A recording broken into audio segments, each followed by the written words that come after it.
Taluk supply ഓഫീസറെ കോൺഗ്രസ് ഉപരോധിച്ചു. Palakkad block Congress കമ്മിറ്റിയുടെ നേതൃത്വത്തിൽ താലൂക്ക് സപ്ലൈ ഓഫീസറെ ഉപരോധിച്ചു. പാലക്കാട് ബ്ലോക്ക് കോൺഗ്രസ് കമ്മിറ്റിയുടെ നേതൃത്വത്തിൽ താലൂക്ക് സപ്ലൈ ഓഫീസറെ ഉപരോധിച്ചു. റേഷൻ കടകളിൽ നിന്നും കുട്ടികൾക്കും മുതിർന്നവർക്കും കിടപ്പ് രോഗികൾക്കും ഭക്ഷ്യധാന്യങ്ങൾ ലഭിക്കാത്ത സാഹചര്യത്തിൽ റേഷൻ വ്യാപാരികളെ സമീപിച്ചപ്പോൾ ഇ-പോസ് മെഷീനിൽ പേരില്ല, അതിനാൽ നിങ്ങൾക്ക് റേഷൻ വിഹിതം ലഭ്യമല്ല എന്ന വിവരമാണ് ലഭിച്ചത്. സാധാരണക്കാരായ ജനങ്ങൾക്ക് ഏക ആശ്രയമായ റേഷൻ വിതരണം ലഭ്യമാവാത്ത സാഹചര്യത്തിൽ പാലക്കാട് ബ്ലോക്ക് കോൺഗ്രസ് കമ്മിറ്റിയുടെ നേതൃത്വത്തിൽ താലൂക്ക് സപ്ലൈ ഓഫീസറെ ഉപരോധിക്കുകയാണ് ഉണ്ടായത്. തുടർന്ന് ജില്ലാ സപ്ലൈ ഓഫീസറുമായി നടത്തിയ ചർച്ചയുടെ അടിസ്ഥാനത്തിൽ അതാത് റേഷൻ വ്യാപാരികളിൽ നിന്നും ഇന്ന് തന്നെ ഇ-പോസ് മെഷീനിൽ പേരില്ലാത്തവരുടെ ലിസ്റ്റ് എടുക്കുവാനും നഷ്ടപ്പെട്ട റേഷൻ വിഹിതം നൽകാമെന്നുമുള്ള ഉറപ്പിന്റെ അടിസ്ഥാനത്തിൽ ഉപരോധ സമരം അവസാനിപ്പിക്കുകയാണുണ്ടായത്.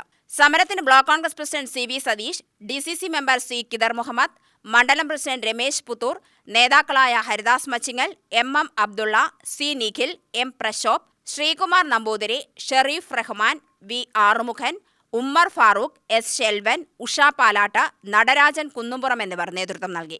ജനുവരിയിൽ ഭക്ഷ്യധാന്യം കിട്ടിയവർക്ക് ഫെബ്രുവരിയിൽ ഭക്ഷ്യധാന്യം ഇല്ലാത്തൊരു സാഹചര്യമാണ്. ഇത് മാത്രം ആശ്രയിച്ച് ജീവിക്കുന്ന എത്രയോ പേരുണ്ട്. നമുക്കറിയാം, റേഷൻ കടകളിൽ അവശ്യ ഭക്ഷ്യധാന്യങ്ങൾ ഇല്ല എന്നുള്ളത്. അരിയെങ്കിലും കിട്ടുന്നൊരു സാഹചര്യം, ആ അരി പുഴുങ്ങി ജീവിക്കുന്ന എത്രയോ പേരുണ്ട്. അവർക്ക് ആ അരി പോലും കിട്ടാത്തൊരു സാഹചര്യമാണ്. അങ്ങനെ നിരവധി പേർ ഞങ്ങളെ ഈ വിഷയവുമായി വിളിക്കുകയുണ്ടായി.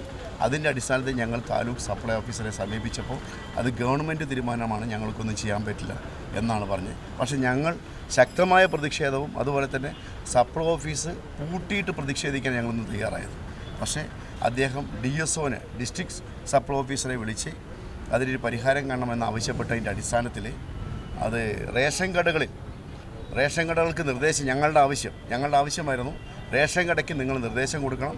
നിർദ്ദേശം കൊടുത്ത് അവിടുത്തെ കുട്ടികൾ, അവിടുത്തെ കിടപ്പ് രോഗികൾ, അവിടുത്തെ പ്രായമായവർ, അവരുടെ ലിസ്റ്റ് എടുത്തുകൊണ്ട് അവരെ വീട്ടിൽ പോയി മസ്റ്ററിംഗ് നടത്തി അവർക്ക് ഭക്ഷ്യധാന്യങ്ങൾ കൊടുക്കാനുള്ള സാഹചര്യം ഉണ്ടാക്കണമെന്ന് പറഞ്ഞു. ആ ഒരു ഉറപ്പിൻ്റെ അടിസ്ഥാനത്തിലാണ് ഞങ്ങൾ ഇന്നത്തെ ഉപരോധ സമരം ഞങ്ങൾ അവസാനിപ്പിച്ചത്.